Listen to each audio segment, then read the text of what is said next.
The night before the breach felt like a held breath.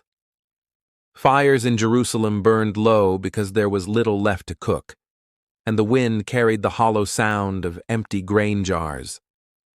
On the wall, sentries watched Babylon's lines glitter under moonlight, ringed all the way around from the valley gate to the Kidron. Inside the city, children slept with ribs showing, and soldiers tried not to think about the rations they had already cut in half. Month after month, the siege engines had crept closer, hammers thudding at the foundations of a people who had thought the temple would keep them safe no matter how they lived. Zedekiah was king, young enough to still believe he could thread the needle between empires, stubborn enough to ignore the last warnings. He had sworn by the name of the Lord and by the power of Babylon to keep faith with Nebuchadnezzar, and then he broke it. Voices told him Egypt would help if he stood tall. Others told him to repent and open the gates before the city starved. Jeremiah's words cracked like a branch in winter. Give yourselves up and live. Zedekiah listened and did not obey, and now the city shivered under a sky without mercy. The 9th day of the 4th month came, and the famine inside the walls became a sentence. The text says it in a line that feels like a door slamming.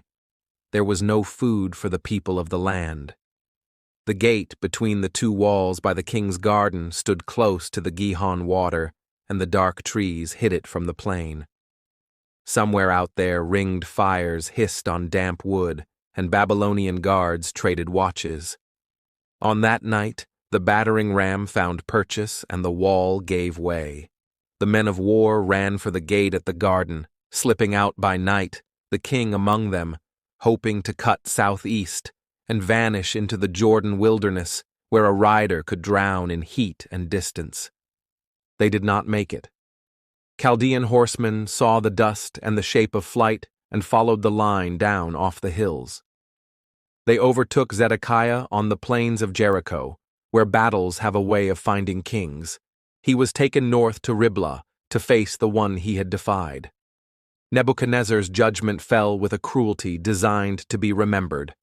The king's sons were killed before his eyes, and then his eyes were put out. Chains closed on his wrists and ankles, and Zedekiah, last king of Judah, went to Babylon to learn darkness at the end of his days. Back in Jerusalem, the captain of the guard arrived to finish what the siege had started. His name was Nebuzaradan, and he came in the 19th year of Nebuchadnezzar's reign, in the 5th month, timing that the records keep like a wound you can point to. He set fire to the house of the Lord, and to the king's house, and to every great house that still stood. Flames climbed cedar beams that had once smelled like Lebanon, and dropped roofs into sanctuaries. Soldiers broke down the walls, stone by stone, so no one would imagine the city might simply dust itself off and start again.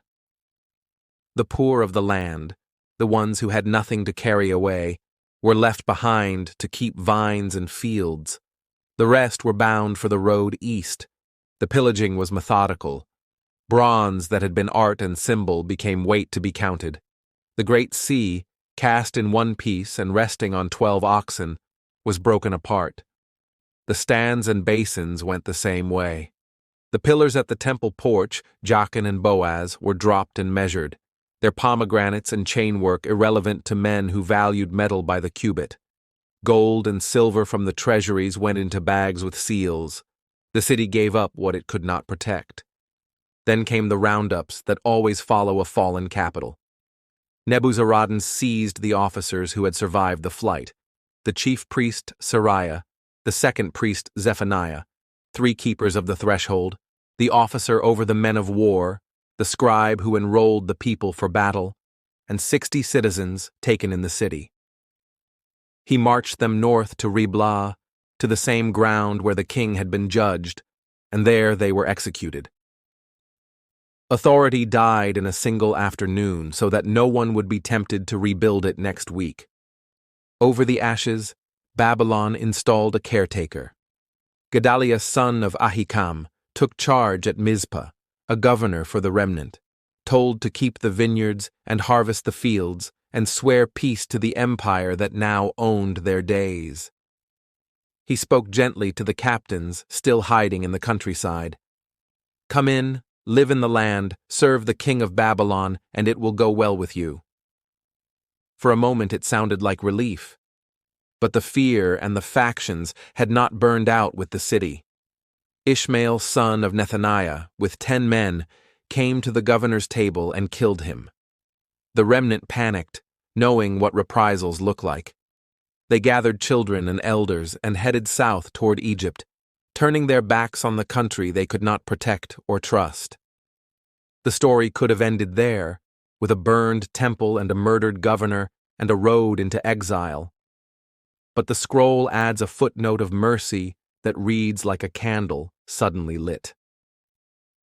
In the 37th year of Jehoiachin's captivity, long after people stopped expecting mornings to change, Babylon's new king lifted the former king of Judah out of his prison. Jehoiachin exchanged his garments and ate at the royal table the rest of his life.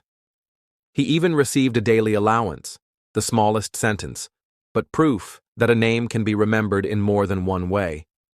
Exile would last for generations, yet God was not done speaking.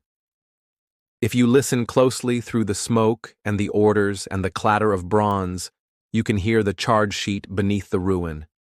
This is a true crime story, and its evidence is not a knife in an alley, but a stack of broken vows. Kings swore oaths and broke them. Prophets warned and were ignored. The poor were trampled. Idols were welcomed. Courts took bribes and called it wisdom. Jerusalem believed the building would save them, while they emptied it of obedience. When the verdict finally came, it arrived in the language the city understood least, consequences that no fast day could push back. The siege teaches slow things. Hunger reduces arguments to their bones. People who took pride in their city watched smoke write their future in the sky and learned at last that glory is not a wall. The exiles learned how to sing by foreign rivers and how to remember a place you cannot reach. And the remnant learned that surviving is not the same as being whole. From that wreckage rose a hope that sounded impossible, that even after fire and chains, mercy could still find a name in a ledger of loss. Stand on the Mount of Olives in your mind and face the burned ridgeline. See the porch that isn't there. See the gate between two walls and the garden where a king tried to slip away. Look past the smoke toward the horizon Babylon marched over, and hold the quiet long enough to hear the other sound under it, the one that keeps the story from ending in ash. It's the sound of promises that do not die when buildings fall. It's the sound of a faithful God still speaking to a people on the long road home. The siege had begun back in the 9th year of Zedekiah's reign, 10th month, 10th day, when Babylon's king laid out camps and built siege works all around the city. 2.5 years later, 11th year, 4th month, 9th day, the wall finally broke. The record keeps those dates the way families keep birthdays, because once you write them down, you cannot pretend you forgot.